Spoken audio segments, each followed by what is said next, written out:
Olá pessoal, tudo bom com vocês? Eu sou o professor Renilson e hoje a gente vai dar início a mais um módulo da nossa disciplina de programação orientada a objetos, beleza pessoal? Nesse segundo módulo, a gente vai falar sobre classes, objetos, atributos e métodos, beleza? Basicamente, tudo isso aqui é referente ao conceito de abstração. Então, continuando, o que seria então um objeto na PO? Os objetos, eles são usados para representar entidades ou coisas do mundo real. Tá? Se vocês precisarem de alguma referência, algum livro referente à programação orientada a objetos, eu deixei aqui uma referência para que vocês possam consultar nesses livros.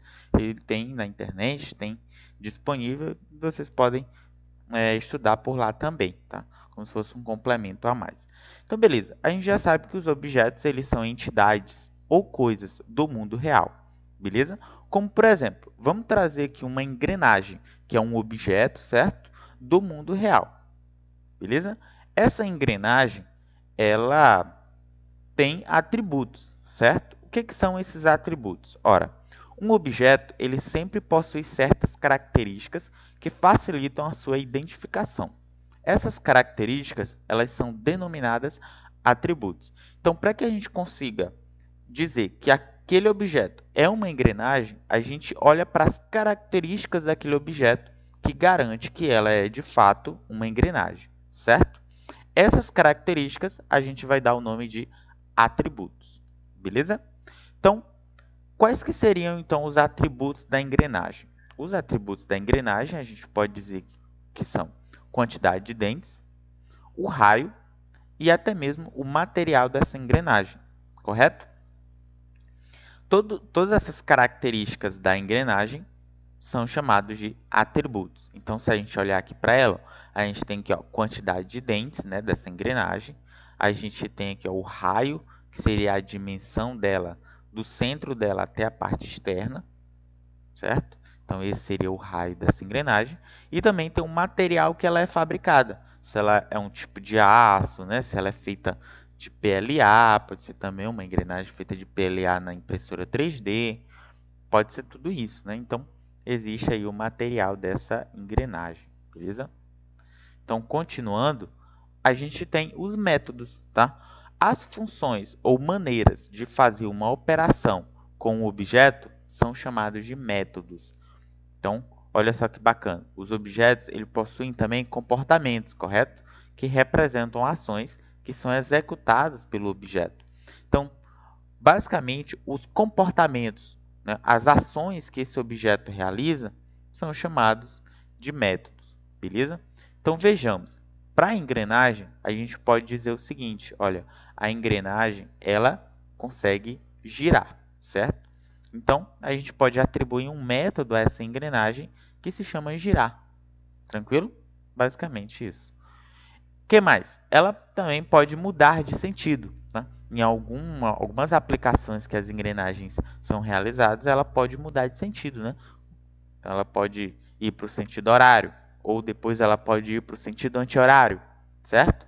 Então, nesse caso, ela consegue mudar de sentido, beleza? Tá, então existem aqui 3 atributos, correto, da engrenagem e 2 métodos, 2 funcionalidades, que é girar e mudar sentido. Beleza, continuando então, o que seriam a classe? Uma classe, ela é um modelo ou molde para a criação de objetos. Então, se tu analisar direitinho, ela basicamente é uma forma, né? Um molde para que a gente possa criar vários objetos daquele tipo, entendeu? Daquela mesma classe. Então, olha só que bacana. Um objeto ele é dominado de instância de uma classe. Então, quando a gente cria um objeto, a gente está criando uma instância daquela classe, beleza?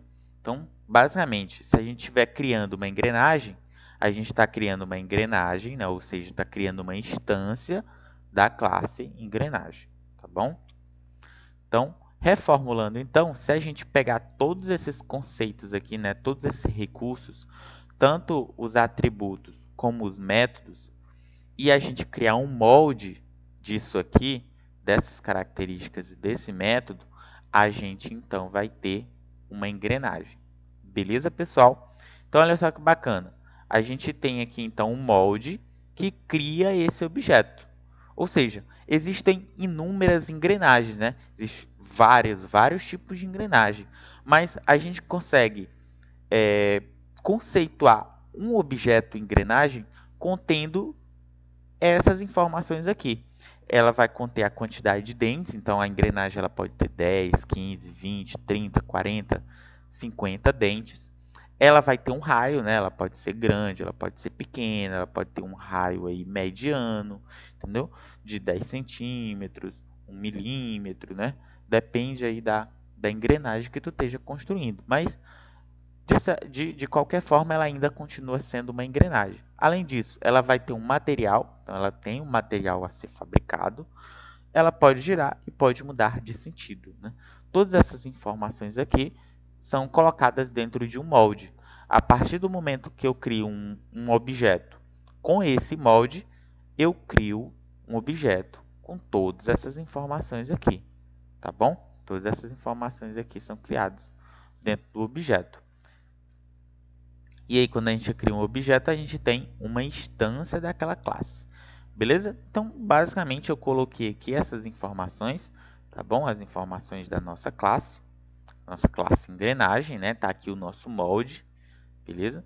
E aí, a gente pode simplificar todas essas informações aqui, todo esse design aqui, nesse quadrinho aqui, com 3 repartimentos, tá bom? Em que o primeiro repartimento diz a respeito do nome da classe, o segundo repartimento diz respeito aos atributos dessa classe, e o terceiro repartimento diz respeito aos métodos, às funcionalidades dessa classe, beleza? Então tá aqui a nossa engrenagem todinha preenchida aqui nesses quadrinhos. E aí vocês podem estar olhando o que são esses números vermelhos aqui, né? Esses números vermelhos, né, esses nomes vermelhos, eles dizem respeito ao tipo de dado desse atributo e desse método. Por exemplo, quantidade de dentes, se a gente observar bem, ela vai receber um número inteiro, né? Essa variável aqui, essa informação, esse dado, vai receber um valor do tipo inteiro. Então, nesse caso, ele vai ser o tipo de dado, né, dessa variável vai ser do tipo inteiro, beleza? Se a gente olhar para o raio, né, a gente pode analisar ali que ele pode receber números decimais, né? Por exemplo, ele pode receber 3,48 centímetros, né? 3,60 centímetros, né? Então, existem ali valores de raios que possuem decimais. Nesse caso, ele é do tipo float, beleza? Existe também o material. O material ele vai receber do tipo string. Por quê? Porque ele vai receber valores do tipo texto, né? Material pode ser ferro, aço, aço fundido, PLA, certo? Então, nesse caso, ele é do tipo texto, vai guardar informações que são textos, são caracteres, e por isso ele é do tipo string, tá bom? Então, esses nomes aqui vermelho que aparecem na frente do atributo, ele diz respeito ao tipo de dado desse atributo, tá bom? Logo mais embaixo, a gente tem o void, né, para esse método. Basicamente, ele está dizendo que esse método não retorna nenhum tipo de dado, beleza? Por isso que ele está dizendo que é void. Void significa vazio, tá? Então, nesse caso, o método girar ele é uma rotina, tá? Ele não retorna nenhum tipo de dado, tá bom? Nenhum valor. Então, o return dele é void. Mudar sentido também é a mesma coisa. O retorno dele é void, por isso ele não retorna nada. Continuando, então, a gente pode chamar esse quadrinho aqui de diagrama de classes, tá bom? Então, a forma como a gente representou essa classe aqui é dessa forma aqui, nesse quadrinho com 3 repartimentos, beleza? E isso a gente chama de diagrama de classes. A gente vai ter softwares, né, programas, que vai ter muitas classes, né? 3, 4, 10, 15 classes. E aí é interessante que a gente organize, né, essas classes nesses quadrinhos aqui. Ou seja, organize as classes em um diagrama de classes. Beleza?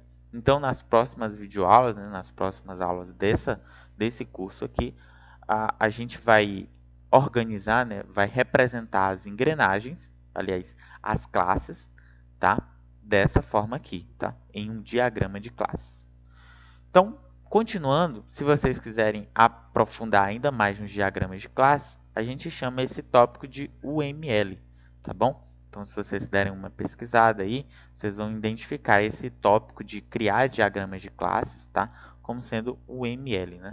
Que é como se fosse uma linguagem, né, unificada, tá? Uma linguagem de modelagem unificada, beleza? E aí, basicamente, o que a gente fez aqui foi uma abstração, tá?